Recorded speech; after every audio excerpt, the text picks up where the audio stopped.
President Trump just dropped a bombshell.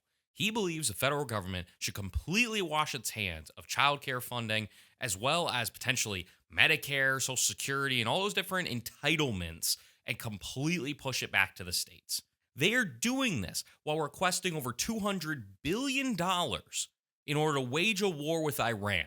So picture this. You are a parent. You are balancing your mortgage or your rent. You're balancing rising grocery costs, rising gas costs, and now all of a sudden the federal government is saying you can deal with it yourself for your childcare costs. In my opinion, that's absolutely insane. But let's hear what the president has to say so we make sure we hear it loud and clear. We can't take care of daycare. We're a big country. We have 50 states. We have all these other people. We're fighting wars.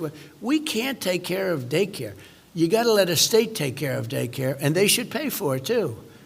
They should pay. They have to raise their taxes, but they should pay for it. And we could lower our taxes a little bit to them to make up. But it's not possible for us to take care of daycare, Medicaid, Medicare, all these individual things. Compare that to what Trump said back in September of 2024 when asked about childcare. What the plan is that I just told you about, we're going to be getting in trillions of dollars. And as much as child care is talked about as being expensive, it's relatively speaking not very expensive compared to the kind of numbers we'll be taking in. We're going to make this into an incredible country that can afford to take care of its people. Let's break something down quick, because I think it's important to understand how the money flows here. The federal government gets a large pot of money from the states and then distributes it out to the states. And that's where we get a lot of our funding for childcare, Medicare, healthcare. All of these states, your Californias, your New Yorks, your Texas, that make a lot of tax dollars, contribute to the federal government and help offset states like Kentucky that don't end up contributing as much to the federal government, but get more in return. Think of it like this. In the Big Ten, you have schools like Penn State and Ohio State that sign these massive deals and take in all this revenue, pack the stadiums, and make over $300 million a year, let's say. They end up distributing that money like the Big Ten does. So think of the Big Ten as the federal government. They take that money that comes in and they distribute it down to smaller teams like Rutgers to make it so the Big Ten isn't literally just the top 3 schools that have all the money, right? In this instance, we're looking at the federal government saying, hey, you know what? We take all this money in, and now we're going to say, you know what? We don't want to handle that. We specifically want to work on defense and war spending, and that's it. And the state should go and figure it out. Now, he does point out, he goes, well, we can maybe offset some of the taxes here.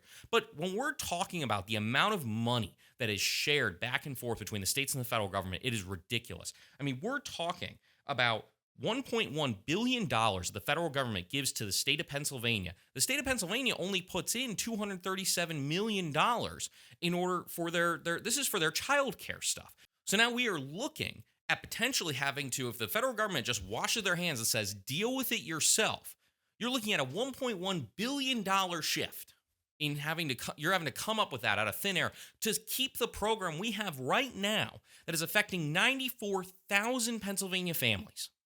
That is wild to me, and it should be wild to you. In addition, if that's really what's going to happen here, the reality is this. Your state government is going to matter more than ever.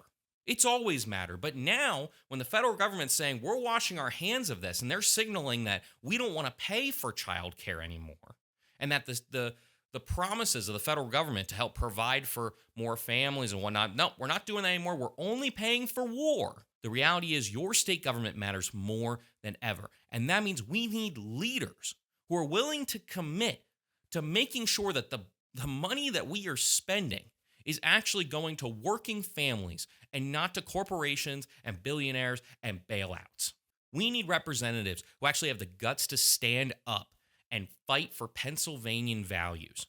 We need representatives that are willing to stand up and fight for working families. If I'm elected, I promise to fight and work to create a affordable childcare system in Pennsylvania, because quite frankly, the one we have right now is making families decide whether or not to pursue a career or have to take care of a child or heck, not even have children anymore because they don't think it's affordable. That's the reality. And when we're facing a birth decline in the United States and representatives are saying we need to get birth rates up, we need to get fertility rates up, proposing cutting money from the federal government to states and saying the states should take care of it themselves is ridiculous.